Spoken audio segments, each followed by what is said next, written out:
From the Clark Ford Studio in Oxford, Mississippi, MBW Digital proudly presents the Oxford Exxon Podcast. I'd say thanks for tuning in, but why am I going to give you a round of applause for something that you're supposed to do, to be frank? And now, here are your hosts, Chase Parham. That broadcast school has really paid off. And Neal McCready. I deserve to be on TV.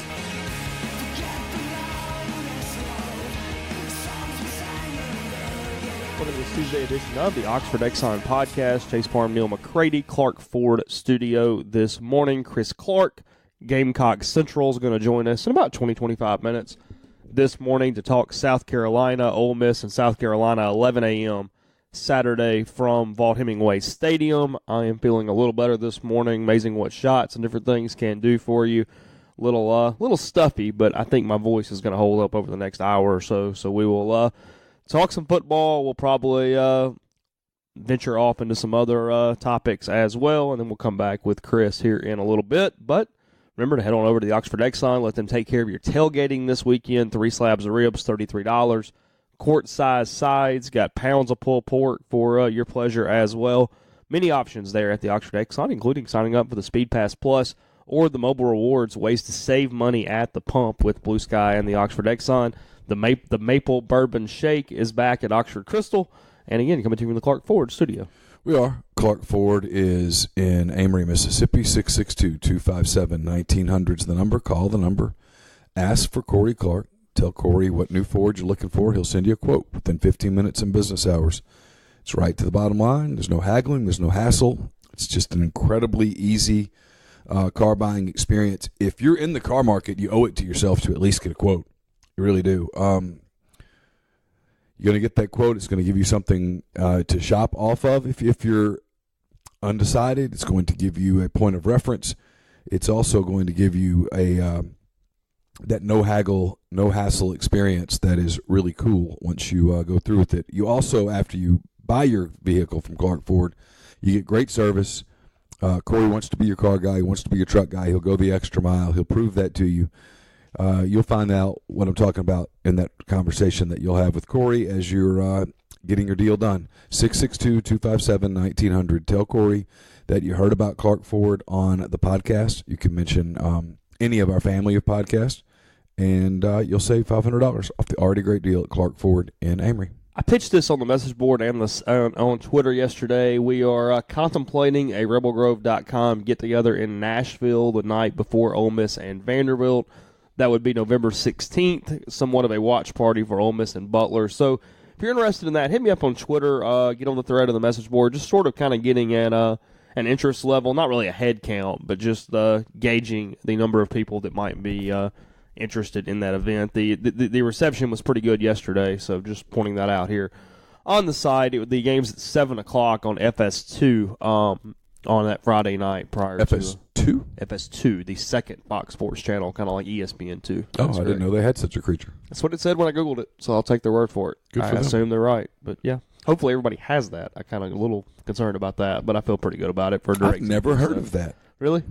Yeah, I never had. Now, it doesn't mean that I've never watched it before and didn't pay attention to what I was watching. It says FS2. Huh. So Halloween tomorrow. You're officially out of like kids dressing up and stuff now. It's all over, right? Yeah. Did Carson do it last year? Didn't he do it one last time? He threw something on to go get candy last year, but You can only do that once. The next time, you almost feel like as a parent, you're sort of messing up the karma and the mojo of Halloween to do that more than once. Well, and not only that, but Carson's kind of a health nut. As much as a 12-year-old boy can be a health nut, he's kind of a health nut. He doesn't eat a lot of candy at all. He won't. That's not his thing. So I think for him having to get out and go knock on doors to get stuff that he's going to throw away at this point seems a little counterproductive. Seems pointless. He'll eat one of those peppermint patties if you freeze it. That's his thing. He likes that. I never had a frozen peppermint patty. But he doesn't like he doesn't. He's not going to sit around and eat candy bars.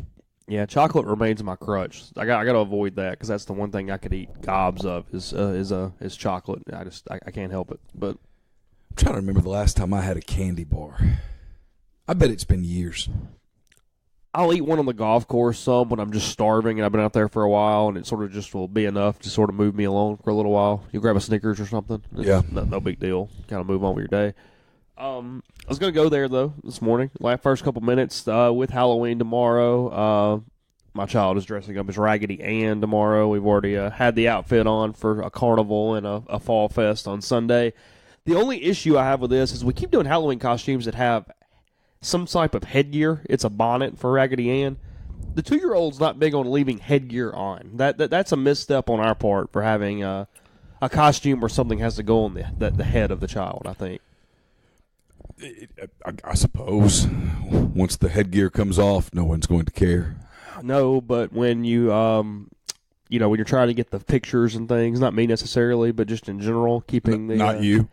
I mean, maybe not me, maybe me. I'm going to guess it's probably not pointing fingers or anything. I'm going to guess it's probably not you. Not pointing fingers or anything. Just saying in general.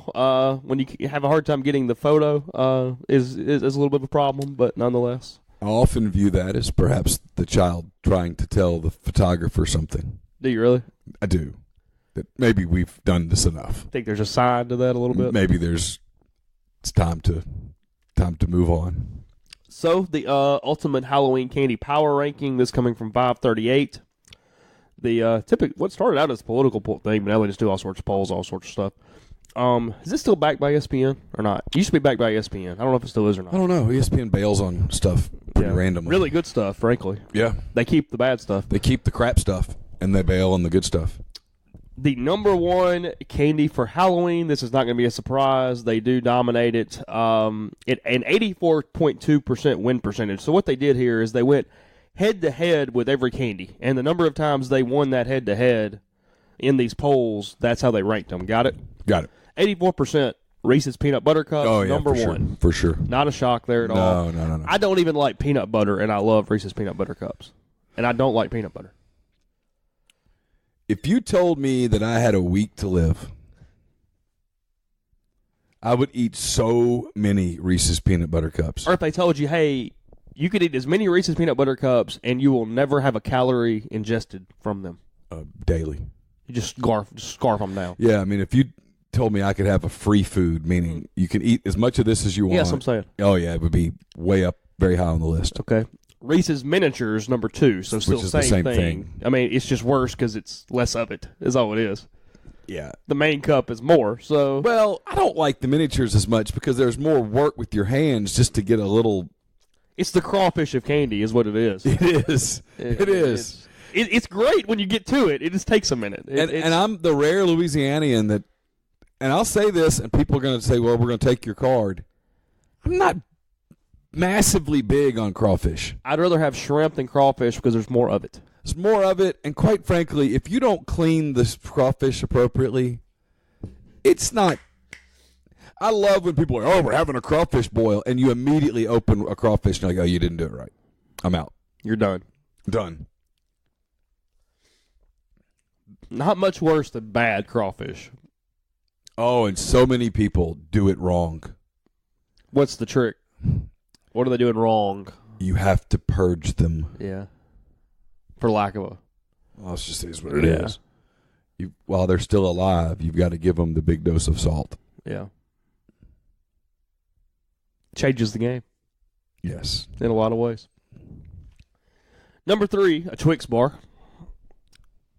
Always good with Twix. Nothing wrong with Twix. Always good with Twix. Like Twix. Neil's giving a little negative reaction to Twix. I like Twix. I like Twix fine. If you told me I could never have another Twix, I'm fine with it. Kit Kat, number 4. I like Twix better than Kit Kat. See, for some reason, there's nothing wrong with Kit Kat. It's just sort of overrated to me. There's just not much to it. I just, okay, yeah, I could name fine. 5 candy bars off the top of my head, and I'm not a candy bar eater that I would eat before I ate a Twix or a Kit Kat. Snickers at 5. Quintessential candy bar. Yeah. If somebody says, give me a candy bar, they're probably talking about a Snickers a lot of times. Like, that's the candy bar. Snickers or a Milky Way. Yeah. Same thing. Milky Way is basically, in my eyes, a Snickers. Milky Way comes in at number 7. In between those, Reese's Pieces. So Reese's really staying in the market. I don't like Reese's Pieces. Not a fan. I like Reese's Pieces on yogurt. Do you know? Yeah. You love decorating some yogurt and some ice cream now. Hell you yeah. can get all in on some sundaes. Absolutely. Is that not? Can you have a man card and do that? I don't know. I'm good with it. Because I'll go to Yaya's or I'm whatever. a little more of a minimalist when it comes to yogurt. Oh no, but no. I typically will just go with the sugar-free syrup, and it's not really a health thing. I just like it better because it's not as sweet. It has a little more bite to it, and then really just kind of peanuts or something. I'm not crazy on all the fruit, the candy, and all the stuff on the yogurt. There's a place in Ruston, and I didn't go this time because it just didn't fit into the schedule, but called Counterculture. It's the best plain yogurt I've ever had anywhere. Really? It's fantastic. You get Reese's Pieces with that. Ruston, Louisiana. Yes, sir. Seriously, no jokes. Fantastic. All right, I like the nuts with my candy bars, so Snickers over the Milky Way, but the Milky Way at number 7. Reese's Stuffed with Pieces, number 8. You ever had one of those? I've not. I have not either. I think from the description, I think I would like it. Number 9, peanut butter M&Ms. That's a little bit of a surprise to me because it beats out peanut M&Ms at number 11, which I think is a very underrated candy on this list. I love peanut M&Ms. I like peanut M&Ms too. I'm surprised that we haven't gotten to Three Musketeers yet. It's on the list. Butterfinger is number 10. They get stuck in your teeth too much. I'm not a Butterfinger fan just because of the way they get stuck in my teeth. Yeah. That takes them down the list for me. When I was a kid, I loved them, but it has gone down as time has gone on. Three Musketeers coming in at number 12 for this one. Very solid candy bar. Very solid, basic, just not super heavy in calories. Yeah, you can eat one of the more those. healthy, air quotes, candy bars there are. A little less guilt associated with the Three Musketeers. A Starburst coming in at number 13. You know, I like Starburst, but that gets stuck in your teeth, where you're doing that for the rest of the day. What flavor? Any of them? No, I don't like all that tropical stuff. I like just give me the lemon and the orange. You like the lemon, really? Oh yeah. See, I like the orange and the pink. I'm fine with the pink. Give me the yellow and orange all day, and I'm good. That was one of the things when I did the trip a couple weeks ago for Air Force One and stuff. Trump must be a Starburst guy, because he had only like certain flavors of Starburst in the little bowl there in like an area. Did they all have the presidential seal thing on them? I don't know that the Starburst did. The M&Ms do for sure. The Splenda packets do, and I think the Hershey Kisses do. I don't think the Starburst do. I think the Starburst were just picked out and separated by whatever flavors were encouraged there. Gotcha. Yeah. 100 grand at number 14. The candies that he did not like did not appear to be present. He built a wall around those. A wall, if you will. Yeah, yes, okay. Gotcha. That's the way I interpreted that, yes. I did not ask anyone. Those candies were not granted citizenship. Is that correct? Not going over there. All right, 100 grand at 14. 100 grand when I was growing up was the main candy bar in all those fundraisers. Yeah. Everybody did. It was always 100 grand and caramellos that were the big candy bars. So I had an affinity for 100 grand just because of those things. It is an underrated candy bar. 100 grand's a good candy bar. I had never had 100 grand until just the last few years. 100 grand's a great It's a very good candy bar. M&M's at 15. I get it. There's nothing wrong with it. It's just chocolate in a shell, but I don't like regular M&M's, really. I'll never pick up regular M&M's. I like the pretzel M&M's more than I like regular M&M's. A Crunch bar at 16. A what bar? A Crunch. Nestle Crunch? Yeah, Nestle Crunch. Crunch. Yeah, it's good. It's a good candy bar. Rolo at 17. As a kid, I loved Rolo because I remember like in high school, you could get Rolos in the vending machine. Ooh. Those were good. All right. Milky Way Simply Caramel at 18. Never had it. Fine. I'm sure it's good. Regular Skittles at 19. And actually, that's as far as my list goes. I'm not a Skittles person at all. I like them when I have really them, but I never seek them them out. Skittles is sort of like salmon for me. Like, I never wake up going, you know what I want today? Salmon. But if you give me salmon, I usually like it. I'm that way with Skittles. But a lot of that's because it's just not your favorite fish. So, like, if I go, okay, we have tuna or salmon, you're getting tuna every time. 100 times. Yeah, me too. So, it's like or salmon's swordfish. fine. Okay. Or most any other fish. Really? The thing missing from this list that some people have agreed with me, but maybe I'm just weird, is I love a Mr. Good bar. Just chocolate and peanuts. Oh, yeah, absolutely. That's the one missing from the list that I... I'm surprised there's just no Hershey. Hershey bar. No Hershey on here. No Hershey with almonds. Hershey with almonds is an underrated candy bar. Yeah. Like Campbell had won a Hershey's with almonds at school because she scored the highest in something or whatever. And she came home and she'd eaten one bite off of it and was throwing it away. And I was like, whoa, what are you doing? I mean, I couldn't eat it either, so I was like, throw it away. Oh, I'm sorry. We actually have a few more. I'll finish this up. Oh, okay, good. I was going to say, it's odd for a list just to stop at 19. But That was what we saw on the Twitter thing. I had to actually click on the picture. Gotcha. Crackle at 20, which is just a Crunch bar and an off-brand. Or it not is. An off-brand. It's the Pepsi of Crunch Hershey, bars. Is Crackle a Hershey product? I don't know. Okay. Milky Way Midnight at 21, which is dark chocolate. I bet that's really good. Are you a dark chocolate person? Yeah, I like dark chocolate. I love dark chocolate. Jeffrey calls it psychotic, but...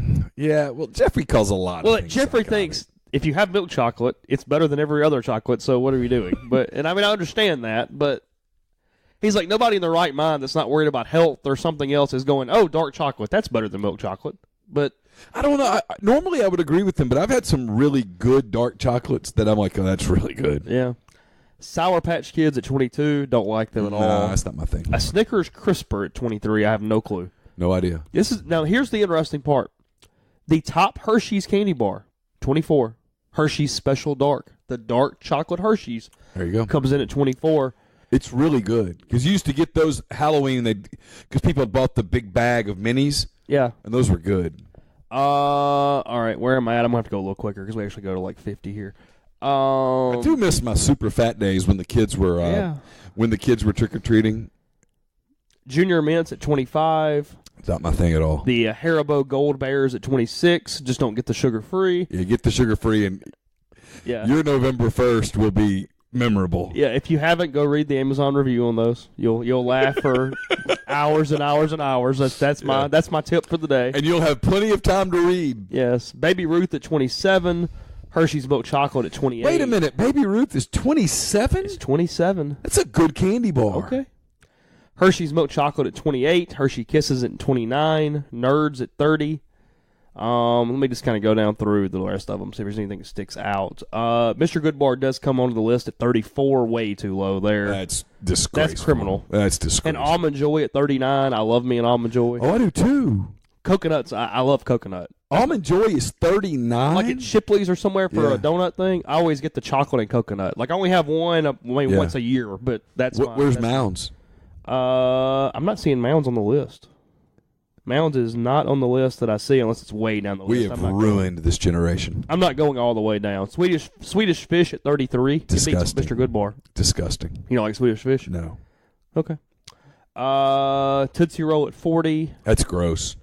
Mounds at 43. Sorry, I did not see that. You like Tootsie Rolls? They're fine. I have no problem with them. I can't stand them. Why? There's something about them. There's a taste to them that I just don't like. Okay, good enough.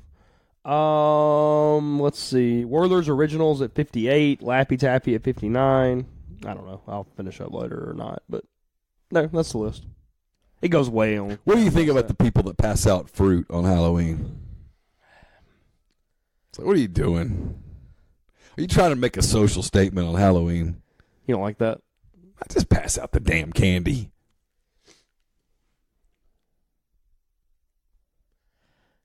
Yeah, I mean, if you're a dentist on Halloween, are you passing out fruit or candy?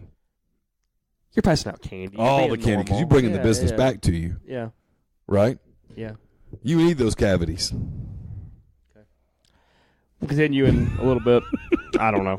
That's where the show goes on Tuesdays. Congratulations, everybody.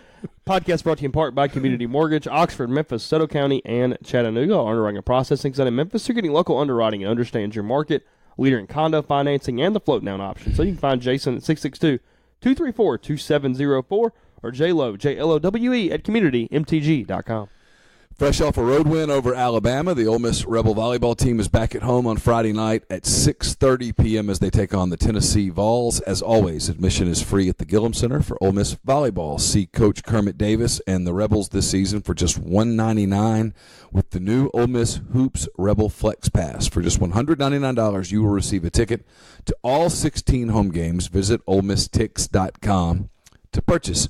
Don't miss a minute of the action this year at the Pavilion with Coach Yo and the women's hoops team. Get your tickets today for just $50. Tickets can be purchased by visiting OleMissTix.com. The Ole Miss men's and women's hoops teams begin the 2018-19 season with a pair of exhibition games at the Pavilion on Friday. Plan your afternoon and early evening around the Rebels as the women's team faces off with Lemoyne Owen at 3 p.m. and the men's team takes on Fayetteville State at 6 p.m. Admission is free, so bring the family out before you hit the square. The podcast also brought to you by Harry Alexander. Harry is an Oxford-based RE/MAX legacy realty agent. He's been in Oxford more than 4 decades. No one knows the residential and condo market in Oxford better than Harry. Go to his site. He'll prove it to you. It's harryalexander.com. Click through by what you are interested in, what you're looking for. Know that the results that you see are updated daily. And then send him an email. It's ha@harryalexander.com. And the podcast is brought to you by Grenada Nissan. If you're in the market for a Nissan vehicle, look no further than Grenada Nissan. They have a complete selection of new and previously owned Nissan vehicles. Great lease deals as well. Go in. Tell Gene and Sandy that you heard about Grenada Nissan on the podcast. You heard about Grenada Nissan at rebelgrove.com. And you'll get Rebel savings on the already great deals at Grenada Nissan. It's GrenadaNissanUSA.com. Now, Chris Clark on the Oxford Exxon podcast. Chris, good morning. Thanks for coming on the show. We've driven our listeners crazy with the first 20 minutes discussing Halloween candy. What's your preference? What do you hope's in your jack-o'-lantern bag when you get it on Halloween? Ooh, good question. Caught me off guard. I'm actually going trick-or-treating with the kids tomorrow and looking forward to stealing a lot of their candy. Anything sour, really? Sour Patch Kids. I'm not a big chocolate guy. Candy corn is a no-go for me, not because I hate it, but because if I eat more than like 5 pieces, it's like get sick. So I'm always rooting for something sour and chewy. Gummy worms, Sour Patch Kids. That's what I go for. Yeah, we were reading from 538. Apparently, Reese's dominate the list. They've got 3 of the top 6, whether it be the miniatures, the regular peanut butter cups, or the Reese's Pieces, I think, coming in at number 6. So they dominate Halloween per 538.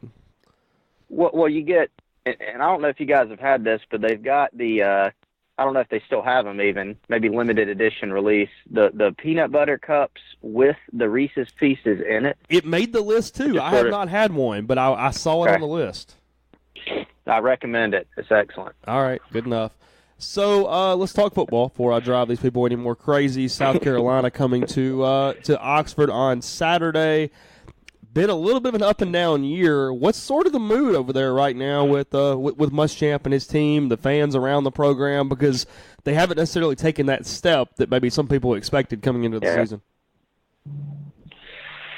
Well, it's better now that South Carolina was able to come back against Tennessee and survive that ball game.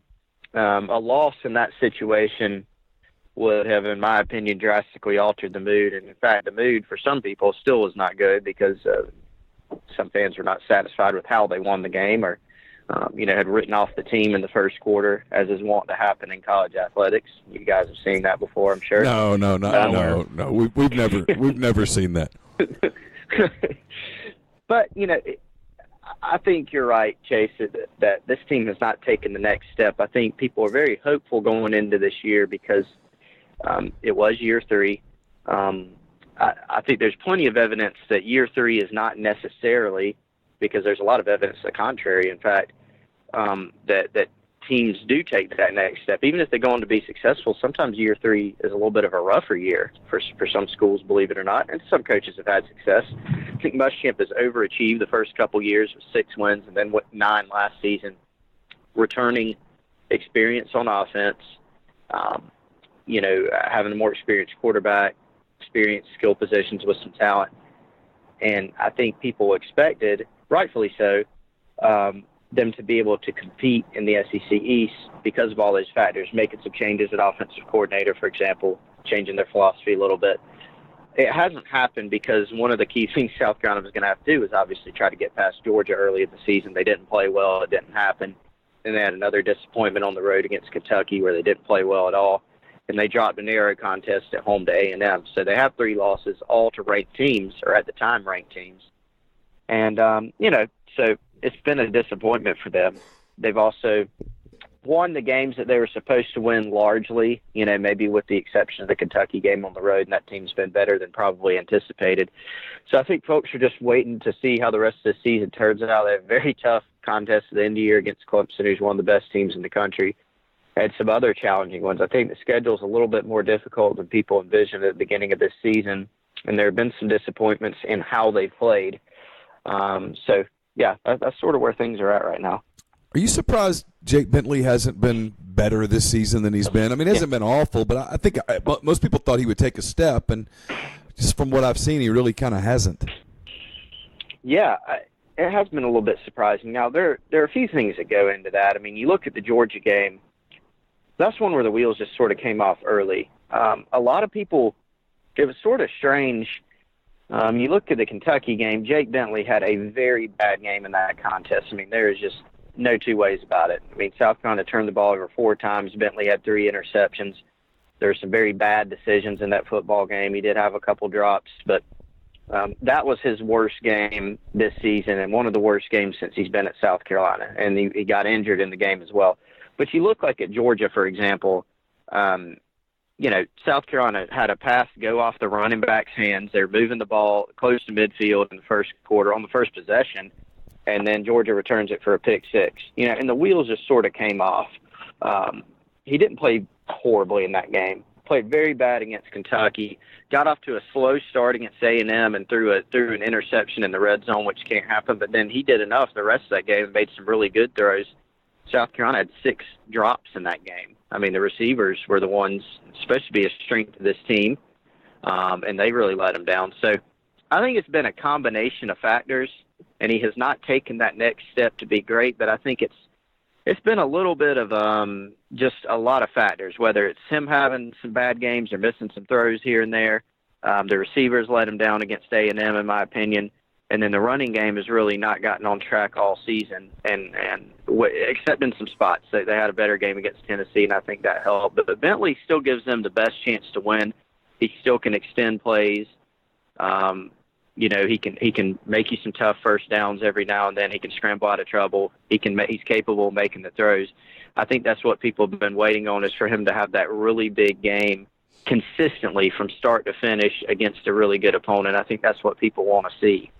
It seems like maybe the lack of run game is one of the biggest reasons for some of that, because so much is predicated off play action and them using the middle of the field, that if you're not kind of moving the linebackers and having to make them respected, that's crowding things up for Bentley that maybe otherwise wouldn't be the case if they were really running the football well. Yeah, that's true. And, even in the RPO game, I mean, sometimes the RPO game is great. It really stresses defense. So many people run it now. I mean, you guys see a lot of that over at Ole Miss, of course. But Will Muschamp, even after the Tennessee game, he said, look, those RPOs scare me, because Bentley had one where, you pull the ball and you're throwing over the middle. You're trying to throw a little slant real quick or something. And, in this case, the defensive lineman got his hand on it, batted it up in the air, and it got picked. And so that's not necessarily Bentley's fault. I mean, you could say he should have gotten the ball off at a different angle or waited, but sometimes a guy gets his hand up there and there's not a lot you can do when you're throwing over the middle. So, but yeah, I think, look, they've struggled in situations running the ball. This team's turnover margin has not been nearly as good as it was last season. They were one of the best in the country and the best in the SEC in that category last year, and that was a huge catalyst for them winning 9 games. This season, they haven't really been able to buy a turnover, and that hurts your field position on offense. When you're turning the ball over, I mean, you can't go play anybody on the road, especially a Kentucky team that's been pretty good this year. You can't go turn the ball over 4 times against Kentucky and be, I think, -3 in turnover margin is what it ended up being, and expect to win the game. I mean, you just can't do it. So there's been slow starts offensively. I mean, they got off to a slow start against Tennessee. They got off to a slow start against Texas A&M. Fortunately, they were able to overcome it against Tennessee. They weren't against A&M. They weren't against Kentucky. And so they're trying to all the fans are saying, well, why can't they get off to a faster start? And the team's asking the same thing. They just haven't gotten the formula yet.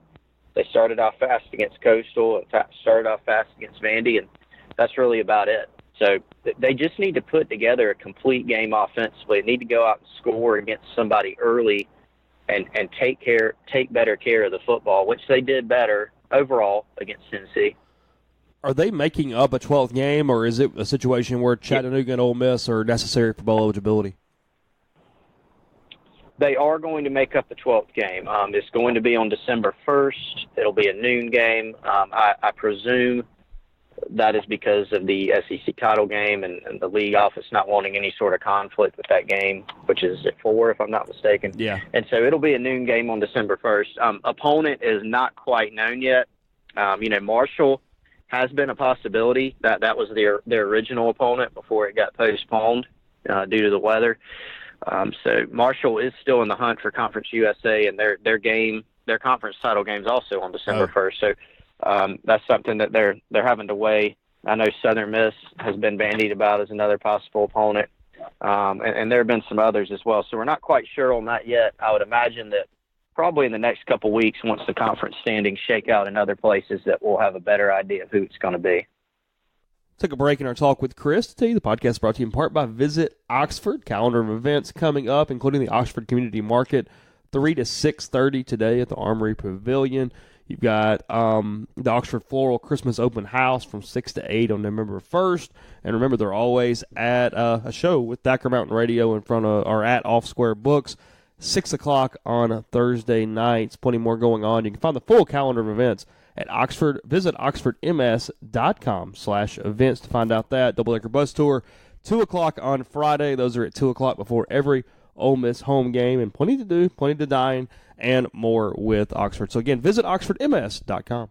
Megan Phillips with LAH Real Estate's the person to call for your real estate needs in the Birmingham, Alabama area. With almost a decade of experience, Megan's knowledge and expertise can help you buy or sell your home today. So visit her site, MeganMPhillips.com. That's MEAGANM Phillips.com. Or call Megan, 205-602-7929. Again, 205-602-7929. Podcast also brought to you by Oxford University Bank. OUB, locally owned and operated right here in Oxford. When you deposit money at OUB, that money and the vast majority of the bank's profits go right back into the Oxford community. OUB gives you the comfort of home, all the benefits the big mega banks provide, all the technology and products you can want, all with the personal touch. When you call OUB, you speak directly with the live person, all without having to press 10 buttons and without a 5-minute wait. OUB is offering 1-year CDs at 1.75% APY, 3-year triple option CDs paying 2.01% APY. With that 3-year term, customers can deposit once during the term, withdraw once during the term, and or bump the rate if OUB's 3-year rate rises. To learn more about OUB, check out liveoxfordbankoxford.com or call 662-234-6668. OUB is FDIC insured. And the podcast is brought to you by John Edwards of Regency Travel Incorporated in Memphis. If you've been thinking about that golf trip with the guys you'll never forget, or maybe an anniversary trip that she'll never forget, whether it's playing St. Andrews or sitting at a cafe in Paris, talk to John Edwards before you try to do it yourself. Another thing you need to start thinking about is that spring break trip space is filling up on cruises and resorts in Florida and the Caribbean.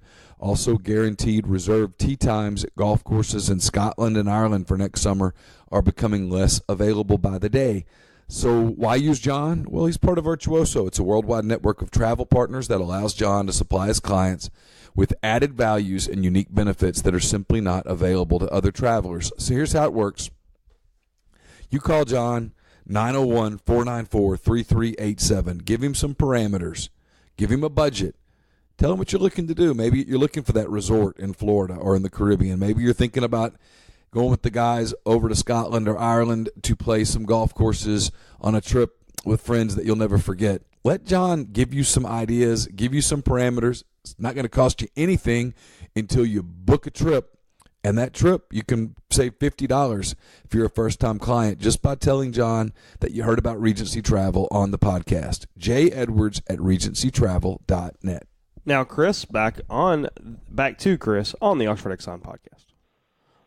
What's Dan Werner's impact been on this team? Anything much at all, or is it more of a coaching standpoint from a technical standpoint, and McClendon's running everything from an offense standpoint? Well, it's interesting because I think with Brian McClendon at the helm, at offensive coordinator, I mean, he's certainly in charge of the offense. He makes the calls, he structures the offense, but there's been more input this season, just in terms of game planning, when Kurt Roper was at South Carolina, the former offensive coordinator, he was more of the sole showrunner in that, there wasn't a ton of input. It wasn't as collaborative. It was sort of his offense, and he was running it. You can definitely see with how McClendon has done things, there has been a Dan Werner impact in that, some of the plays that they run are things that Dan Werner brought from Ole Miss. I talked to some coaches that were at the high school coaches clinic back in the spring for South Carolina, and when Brian McClendon spoke, again, keeping in mind he is running the offense, but Brian McClendon's meeting room was, wide receiver play because he's a wide receiver coach by trade. When you went in Dan Werner's meeting room, he's the quarterbacks coach at South Carolina. He spent plenty of time talking about quarterbacks, but he was also breaking down plays, the RPO game, quarterback run, different route combinations they use. And so he certainly brought some ideas and some input. And, in fact, in the last game against Tennessee, they moved McClendon down to the sideline to call the game. And, he did that to sort of calm the receivers down, because they've had some issues this season. He wanted to be able to talk to them in person in between drives. But Pat Washington, who's a veteran of the SEC, he's got the most, in terms of active coaches, the most SEC assistant experience, I think, of anyone in the league.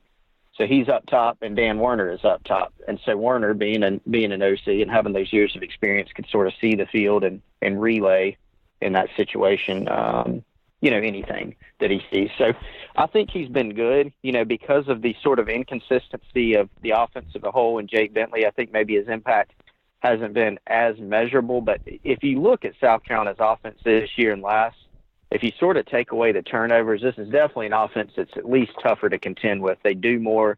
They're more creative. They run more tempo. The offensive line's playing better. They haven't put together that complete game. And I think that's been the biggest issue for them. South Carolina's going to face an Ole Miss defense that it's struggled a time or two this season. I mean, just a little here and there, right. a drive here or there. They'll have some fits or some focus issues. We've heard about focus. Those kind of, in all seriousness, it's a defense that's given up 500 yards to everyone. If in your opinion, does Carolina try to get it started on the ground? Do they try to exploit Ole Miss's secondary? What's sort of your anticipation for what their plan is Saturday? Well, when I look at Ole Miss, and you guys have certainly seen more of them than myself, but I spent some time yesterday watching, it seems like their biggest issue is one of their big issues. There are several, but tackling in the open field has been an issue for them. So you would think that if you're South Carolina, you're going to try to get some guys singled up, make some plays down the field with some vertical balls to try to, move the chains, get some explosives, and then get some guys into space. Shi Smith, their slot receiver, is a guy who was a little quiet against Tennessee, but is someone who can really operate in space and can make guys miss. So I think there'll be some opportunities for Deebo Samuel and Shi Smith and Brian Edwards to do that. We may see a good bit of the RPO game just to try to see, is Ole Miss, if they're going to pack the box, if they're going to bring blitzes, then you get some guys singled up and then hope somebody can break a tackle and make a big play for you. But they do need to get their running game on track. And part of that is how they want to play defensively. We know Ole Miss has the ability to go fast. They can make guys miss in space. They can get chunk yardage. Their quarterback can run. And so South Carolina is not going to want to have their defense on the field all day against Ole Miss because it's going to be a long day then. And there are some legitimate concerns for me about South Carolina's ability to hold up defensively against Ole Miss. So I think, Neil, to sort of a long-winded answer to your question, I think that they are definitely going to look to establish the run game in some form or fashion. They did it much better job against Tennessee. They've done well blocking really all season, but Will Muschamp said after that game, he said, our backs made guys miss for the first time in a league game really all season, and that's been alarming for them. So Tyson Williams, Rico Dowdle, Mon Denson got some good carries against Tennessee. A.J. Turner's available if he gets in there. They need those guys to make some guys miss in one-on-one situations and use one of Ole Miss's weaknesses against them in terms of tackling in the open field. Just try to hold on to the ball, move the chains, establish field position, and go get some explosive plays. Where is South Carolina from an injury standpoint right now? Well, they got DJ Wanham back against Tennessee, and, all he did was go get SEC Defensive Lineman of the Week, so you can see the impact that he immediately had. They missed him a lot this season. He went out in the third quarter of the Coastal Carolina game, the home opener. So they missed him. They got him back. They're healthier than they were for sure. I mean, Brian Edwards has been dealing with an ankle injury really all season. I mean, you can see him limping around in the first quarter, but he caught a 73-yard deep ball as well, so he's been dealing with it fairly well. Really, two of the bigger issues for them at safety, I mean, they've had trouble getting production out of the safety position.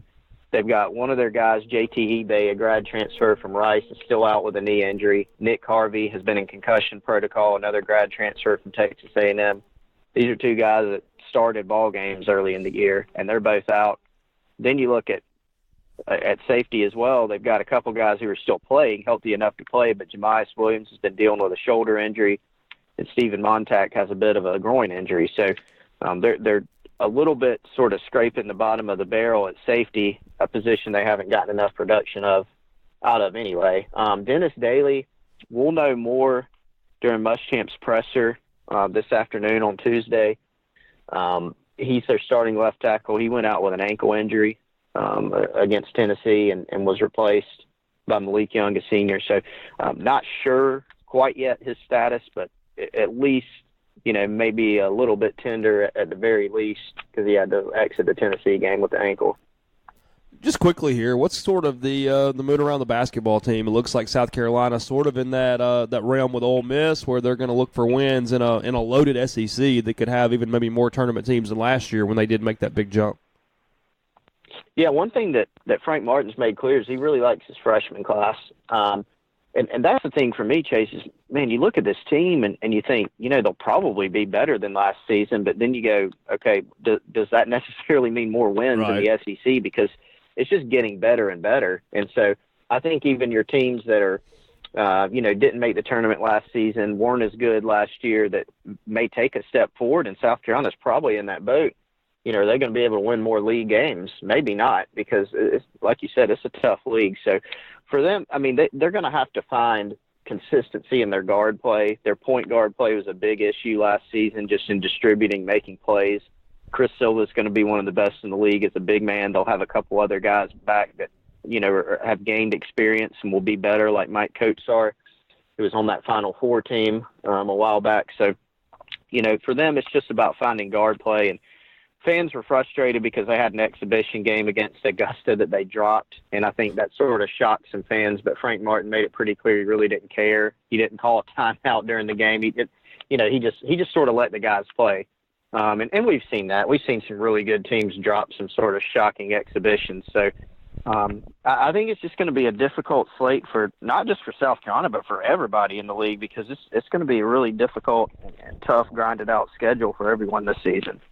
Yeah, I think a lot of people, like there's some people around Ole Miss that are, they're really jumping there's a pun here. I didn't mean to even go there. They're jumping the shark a little bit with the whole, this is going to be an NCAA tournament team. And you're like, I don't think you understand how good the league is. I mean, is Ole Miss going to be better under Kermit Davis than they were last season? Yes, they're going to be better. But are you going to be better enough to go from what they have 4 wins to 9 or 10 where you're on the bubble 11? No, that's just too much to ask. And the league is so good.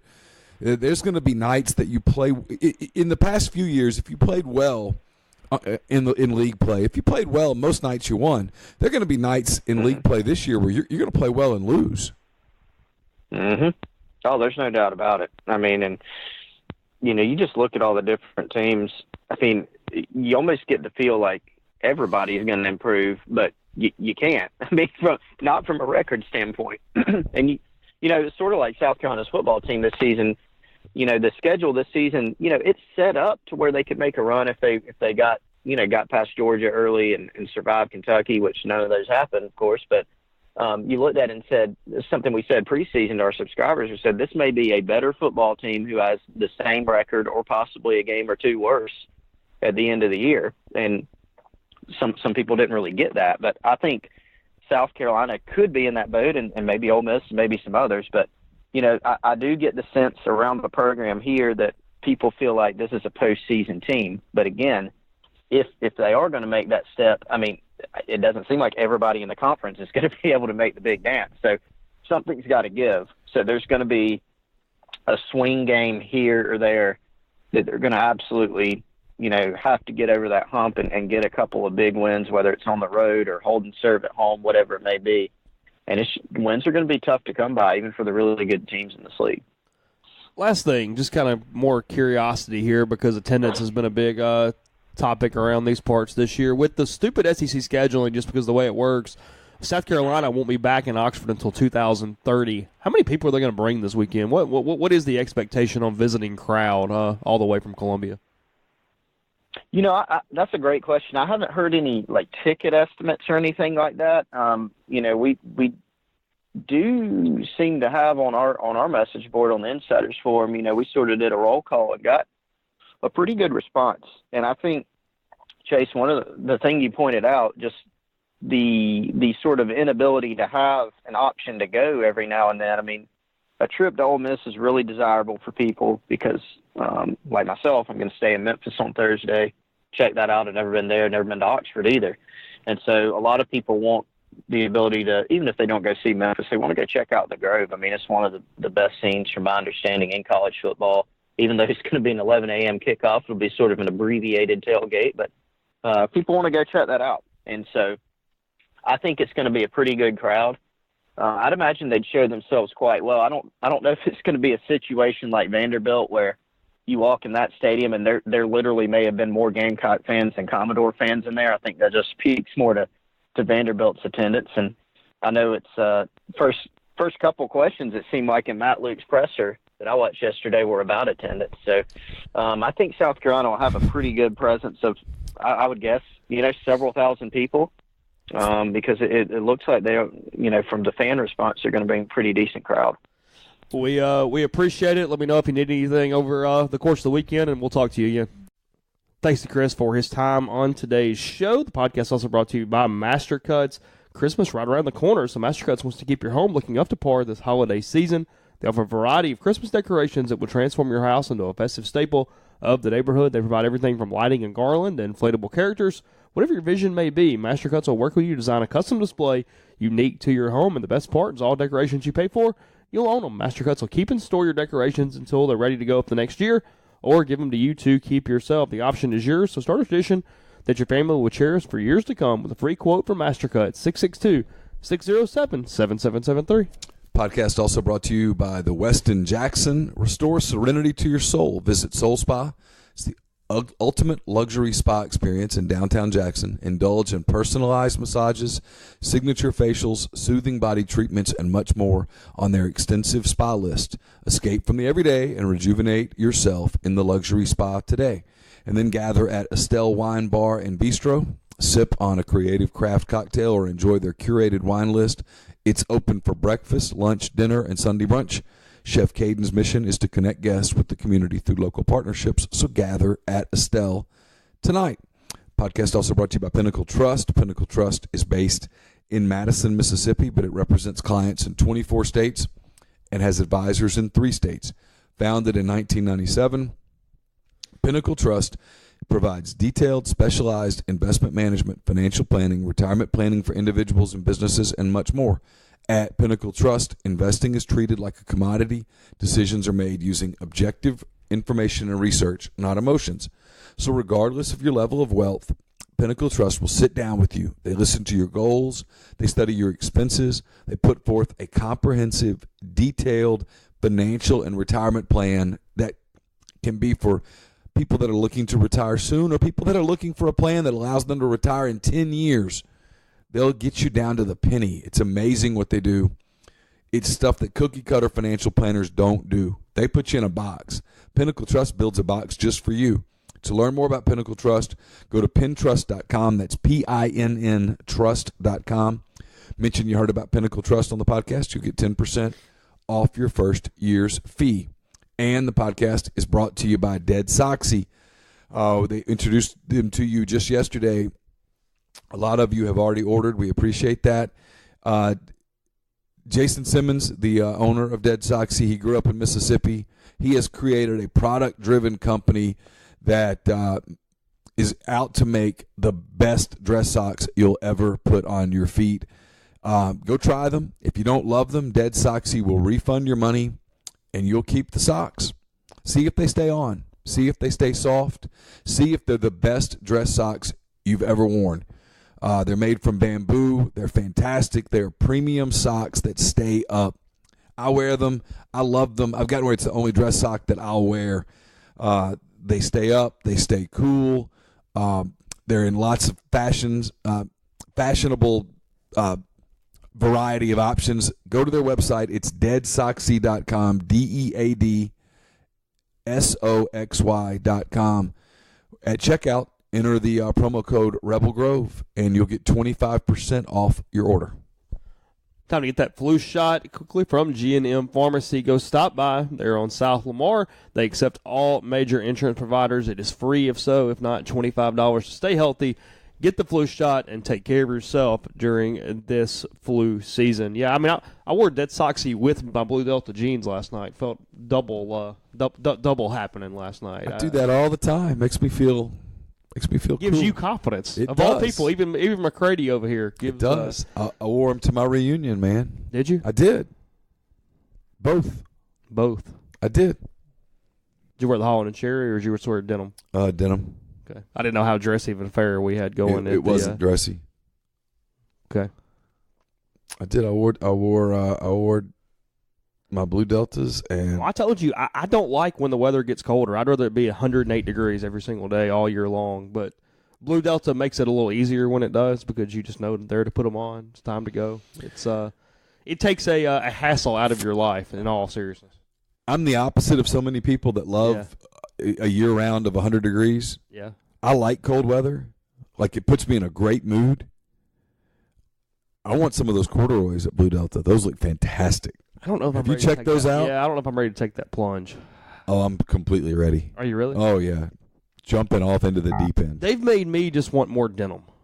More actual blue jeans is the thing they've made me do, which typically would not have been the case. I'm a little shocked by that, to be honest, when I started this whole deal. But I have a favorite pair already, and I have to make myself like venture off and wear my other pair just because I like my one pair so much. The gray ones? Yeah. Yeah, you wear the gray ones a lot. Love them. Yeah, you're into the gray ones. They fit so well. They're for me, they're just perfect. All right. So we've talked to Chris. We've discussed Halloween candy. By the way, Pizza Bowl is 6 o'clock Friday night to wrap up fall ball. Some people were asking me that. So that's 6 o'clock on Friday night for the Pizza Bowl. They're done with the scrimmages and stuff for the fall. A lot of stuff on campus Friday night if you're looking for something to They do. lost the second segment to Little Rock on Saturday. I know. They won the first one. I guess they won the overall, but they lost the second segment. I noticed that you spent a lot of time on the hot board following that loss. A lot of time for the hot board. Yeah. Head coach and hitting coach. Hitting coach, head coach, trainer, pitching Motivational coach, person. second baseman, everything. Scrap it all. Oh, tear it down. Little Rock's at least a D1 opponent. Listen, don't try. It was reprehensible. It was a sign of things to come. We all know it. You make the change now. In all seriousness, was a bit of a teachable moment because it looked like what a midweek loss looks like in the spring, where you just don't have a lot of energy. Like Will Etheridge was like, yeah, we were just kind of complacent. It was a fall game against Little Rock for 6 innings. I mean, he was being very honest, but at the same time, it's like, hey, they can beat you. Yeah. I mean, it's whatever there. It's hard to create a sense of urgency in October. Well, there is none. Because there shouldn't be one. If you're throwing crap at the guys in October, it's not going to go well in the spring because you're not going to be able to get their attention. Yeah, because it was like, so what happened here? And yeah, Etheridge was like, well, I was a little complacent out there, I'll be honest. Like, it was sort of like, I don't know. You buckle down at some point because your pride kind of takes over a little bit. But before that, it's sort of just, okay, yeah, fine. If your team peaks in the third week of February in spring training, something's not going to go well. What the Royals used to do when they get really hot in April and then end up still losing 85, 90 games. Did you see what the Red Sox account did it the night they won the title? No. They had saved a lot because they lost their opener badly, apparently. I don't remember, but sure. Yeah.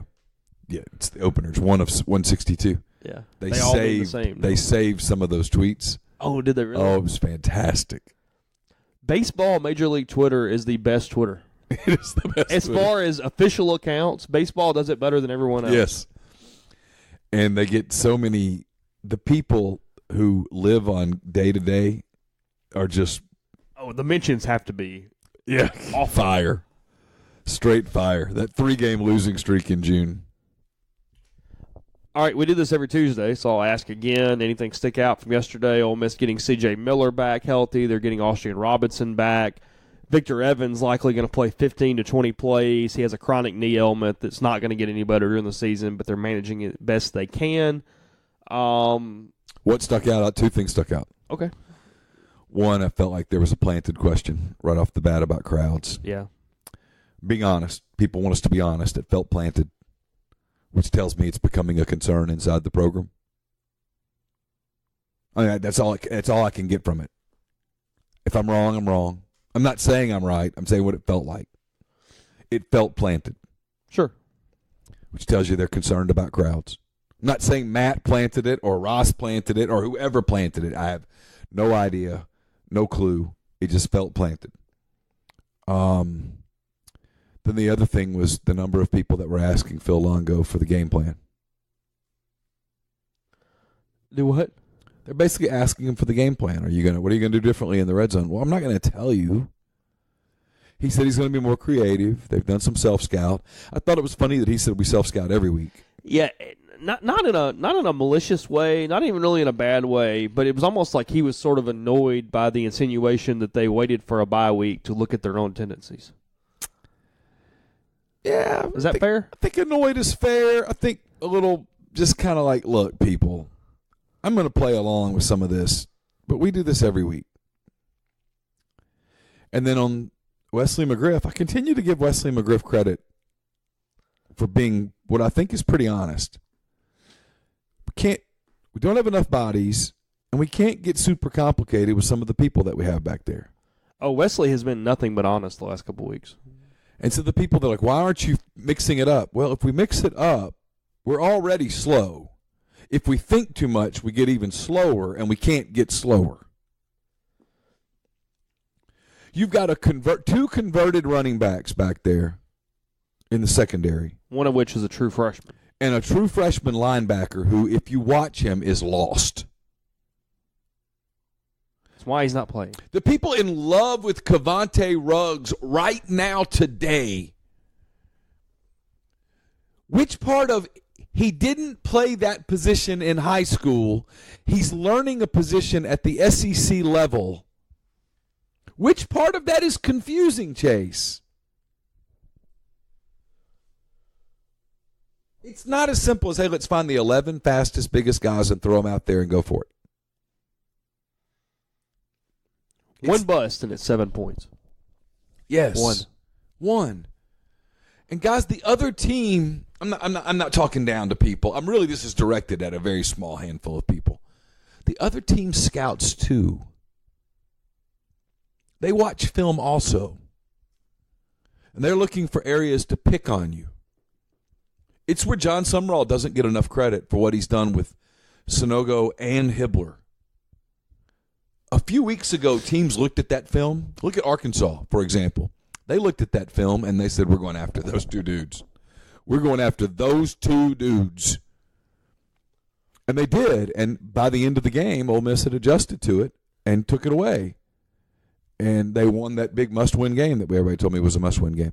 They found a way to win it by the linebackers making plays. Otherwise, that game's not a win, Chase. It's a loss. It's a loss. So, but if you put Ruggs out there right now, the quarterback's going to point at him. We're going there. Because they want him. They can make decisions, put him in space. Yes, we're going to get him in space. We're going to get a 30-yard play.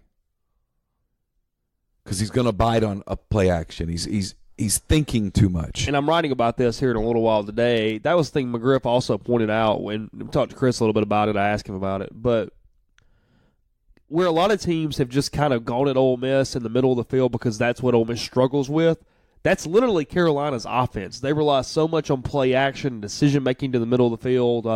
It'll be pointed out in the story. I don't have the stat in front of me. But Jake Bentley has lived in the middle of the field from either screen passes behind the line of scrimmage to inside 10 yards of air yards past the line of scrimmage or right in the middle of the field. Just over and over and over and over again. That's all they do, and their challenge with that is to make those linebackers stay in place, not bite on the play fakes, to protect the run, not get on their heels. Tackle in the open field. It's a constant middle-of-the-field battle with South Carolina. That is their primary focus offensively. And Wesley McGriff talked about that. He said they use a lot of bells and whistles, a lot of formations, a lot of motions, and then come back to, hey, we're going to make the linebackers, make the safety coming up in the box, make those guys really respect everything and make the right decisions from a pre- and post-snap standpoint. Yeah, that's why Mohamed Sanogo and Zedrick Woods and guys like that are going to be on the field the whole time. And it's why if you're not, you can't get that deal where they're on the field 85, 90 plays. It's too much. Yeah, and Carolina goes more slow. Yeah, they're more methodical. South Carolina typically is in the 60s just because that's the way they want to go. Now, I mean, Ole Miss helps that just because their offense goes so fast that you're on the field a little more. But typically South Carolina likes to go somewhere in the 60s for their number of plays. But nonetheless, those are just a couple things that did point out yesterday that I thought was interesting. But Ole Miss getting a little healthier off the bye week, as to be expected. That's not a shock. And then they'll go Carolina before 2 back-to-back games against A&M and Vanderbilt. I see we're adding NFL to the pick slate this week. You know, every once in a while, I do 2 things. One, I'm on a hot streak. I'm trying to close the gap. And number 2, it's fun to troll with you a little bit. And I know that by throwing the Rams Saints at you, I get all into your head. Well, no, you're not in my head. I know exactly what I'm going to do. You're going to pick the Rams. And so you're without even thinking about it. And so you have to cheer against yourself. It's emotional hedging, 100%. I knew that's exactly what you do. I'm going to pick the Saints. It's my attempt. So you're trying to steal a home game. I'm absolutely trying to steal a game because I think the Saints are going to win, and I know that you knew there was zero chance I was picking the Saints to win this football game. Exactly. I knew, and you're the leader right now. You and Barrett are in the lead. I knew that if you picked the Saints and then the Saints lost, you would blame yourself for it because it would obviously be your fault. There's no win. This way, there's some you win either way. Yeah. It's like the people. I completely understand them that go, okay, Ole Miss is plus whatever. Put $100 on Carolina. Yes, because if Carolina wins, you win $100. If Ole Miss wins, you feel you'd have paid $100 for that win all day long. Yes, and if Ole Miss wins by 1 or 2. Throwing a party. We got the 100 and the win at that point. If they kick a field goal to win 33-32, you really win. Yeah. I get it. Oh, I totally do. Completely logical to me. Would you pay $100 for your team to win a game? Yeah, usually. And if they don't win, you get the $100. Yeah, I'd pay $100 for the Saints to beat the Rams on Sunday. Yeah. So I knew it was my opportunity to steal a game from you. You added Northwestern, too? Is that who we have? I did Northwestern Notre Dame. I added the Texas game. Oh, we added that, too? Yeah, I added a few. No midget wrestling this week? Not yet. No Canadian football? I did look into Canadian football. Not doing it this week. It's on the table, though. Oh, it's been there. It just hasn't been pushed over to the placemat yet. It's been there before. It'll be there again. It's been there before. Horse racing has been there. Yep. I thought about adding a high school game because I was going to call somebody in Idaho and add an Idaho high school game just to piss you off. Idaho, because you or Jeffrey said something about I thought well, we can make that happen, big boy. Go find an Idaho football game. I call somebody in Idaho. You don't know anybody. I know somebody in Wyoming. I bet I could get me a Wyoming high school football game and put a line on it. What's that got to do with Idaho? I don't know. Those states are all the same out there. Dubuque, Iowa. Dubuque High playing someone this weekend. I'm sure Iowa has high schools. I'm sure that Dubuque has high schools that have football games. Let's see what Dubuque's high school football team. Dubuque High School Max Preps. I bet you Dubuque is big enough to have more than one high school. I'm just looking for a football team. Okay, yeah. I don't. The Dubuque Senior High football team. Go. What's their mascot? They're the Rams. Hell yes. Scarlet and Columbia are their colors. Okay. Is that Columbia's blue, right? Yeah. Columbia's a blue color. Yeah, it's interesting. It's red and kind of a light blue. So it typically so they took colors from Harvard and Columbia. Okay. I guess, right? I guess. Yeah, their address is 1800 Clark Drive, Dubuque, Iowa, and they are 3-6 on the season, 2-3 in the conference. Time to fire somebody. Think that Dubuque needs to fire somebody? Let's see. So if we're going to do them, we got to do it quickly because they probably run out of games. Yeah, I'm looking at their thing. They actually might be done. I think they're done. They beat Jefferson 21-20 last week. Big win. They played Waterloo. Would you want Waterloo to be your high school? No, because if you lose to them, there's our Waterloo. That was our Waterloo. They beat Waterloo 27-20. That was not their Waterloo. They went 3-6. Look at you. You found their wins. Who did they lose to? Davenport North. Yeah, they cheat. Washington, which is in Cedar Rapids. Iowa City West beat the crap out of them. Whenever you see them on the schedule, you know you got your hands full. Prairie and Cedar Rapids beat the crap out of them. Cedar Rapids Prairie High School? Yeah. Yeah. Cedar Falls beat them 41-0. A lot of Cedar. And then Hempstead beat them 26-20. That was a close game. Had a shot there. Let's see what Cedar Falls did. Oh, Cedar Falls is 10-0. Yeah. 10-0. They smell good, too. They're ranked 9th in Iowa. Oh. There's 8 teams better than Cedar Falls? Stop. They have a playoff game with Waukegan this week. W-A-U-K-E. That's going to be a good game. Cedar Falls and Waukegan, when they get together, they'll throw the recompense out. Dude, this team is beating the hell out of Cedar Falls? Yeah, like their closest game of the year is 28-14 over that Prairie team. Yeah. I mean, they were destroying the team. That's awesome. Who's Oxford played this week? Tupelo. Yeah, that's right. Golden Wave. Last regular season game, correct? Yeah. And they're in the playoffs. Yeah, they're in the playoffs. I'm going to 2 seed. Oh, yeah. Horn Lake's number 1. Because then they're in the straight line. Oxford gave Horn Lake the game. Yeah. Somebody was falling down on the phone. We were getting Yeah. Caroline's getting ready for they go to state in about 5 weeks for what? Dance state championship. Dance championship. Is it with the cheerleaders or? No, it's their own deal. Oh yeah. You ever covered a dance or a cheerleading competition? I never have. I can't cover this one. Really? Yeah. Oh yeah. Yeah. Bored out of his freaking mind. Well, I can't cover this one legitimately. I would be very biased. I'd be very biased. Who else is good in the dance competition? Well, Caroline's going to get mad at me for saying this, but the rumor is it's like Olive Branch or somebody wins it all the time, and they're not particularly good, and there's a feeling inside the dance community that fixes it. We think we have a conspiracy going on in the dance. Inside the dance community, there's a lot of discussion about this being fixed. Who is it? Is it Olive Branch? It's one of those schools up there. DeSoto Central or Lewisburg or something? Might be DeSoto Central. Really? It might be because when Oxford played DeSoto Central in football. Yeah. We have like a bring it on moment there. The dance girls watched DeSoto. I'm going to get in so much trouble for doing this. I kid you not. I'm going to get yelled at because I think Oxford's dance coach gets mad at me for stuff that I do on Twitter. Really? Yeah, she thinks that I'm trash talking. Are you trash talking? Probably a little, but I'm just having fun more than anything else. Supposedly DeSoto Central, Oxford's girls watch their girls and they're like, we're so much better than them. And then DeSoto Central wins, and there's a feeling that there's something. Oxford beat DeSoto Central 21-17 in football. Yeah, and the Chargerettes won the halftime show like 117-0. However, the other team is the one that always has the trophy. They get the trophy, and there's a feeling that it might be because of some relationship with judges. I kind of like this little bring it on moment. I'm feeling it. I do too. I'm for. Let's have a dance brawl. We're close here. Speaking of Oxford, you pointed out the Oxford kid talking about the smoke a few weeks ago. Yeah, he said Lafayette don't want no smoke. Okay, well Cam Jordan, Saints defensive end, all pro. Yep. Very good player. Yep. By the way, the Davenport kid they traded up to get has been excellent too. Had a big game. Yeah, big game Sunday. Yeah. So his quote after the win over the Vikings. Yes. You know how it's like the NFL thing, they get turnovers, they get pictures thing in the end zone. It's kind of weird, but whatever.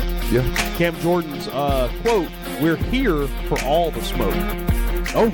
So how does that factor into... Interesting. That is interesting. Okay, so this game is in the Dome. But it means the winner, like whoever is the more competent, whatever, they're the smoke. Because the losing team don't want none of the smoke, and then he's here for all the smoke. Yeah, well, it's his way of saying we're going to bring smoke, and we love smoke. Yeah. And they're going to guess that the Rams, who are an open-air team, will not enjoy playing in the closed environs once they make those environs smoky. It'll be difficult to breathe. The Saints, used to playing in that, will want to bring the smoke. What the young man for Oxford simply said about Lafayette that day was that Lafayette don't want no smoke. And it was his way of saying they don't want smoke, but too bad we're planning on bringing quite an abundant amount of smoke, and it will hinder their ability to play. And it did. Oxford and the Saints, all about the smoke. People think that I'm telling you, I went to that homecoming pep rally and I learned something that day that I've carried with me through the rest of the season. I learned a lot. I'll tease this here. Tomorrow's Halloween. A lot of ghost stories. Yep. I heard you had another one. I may or may not have had a ghost experience Friday night. Probably not. I don't know. I'm hoping that it was just a dream. My problem is that I don't think it was a dream. Kinda. I'm concerned that it wasn't a dream. You're gonna be on one of those late night talk shows when you get a little older and start losing your mind a little bit. You're gonna be the guy that calls in to whatever that coast to coast thing is. That was a hell of a good show. At 3 a.m. Did you ever drive in the middle of the night and listen to that show? He died. Yeah. Did you ever drive in the middle of the night and listen to that show? I can't remember. That show I was don't really bad. drive in the middle of the night all the time, but sure. No, but you did it occasionally. And you're looking for something, and that would be on, and you'd hear some spooky stuff. And you're like, man. The one that apparently was like flying his plane into the airfield, and then it goes blank. Yeah. Sees something. Boy, they told him to get out of that airfield. Over that area 51. Yeah, it was. I had something happen to me Friday night, early Saturday morning. It was weird. All right, we'll hear about it. Spooky. Coming up, RebelGrove.com, plenty of content, plenty of recruiting, and more. Be back tomorrow with another podcast.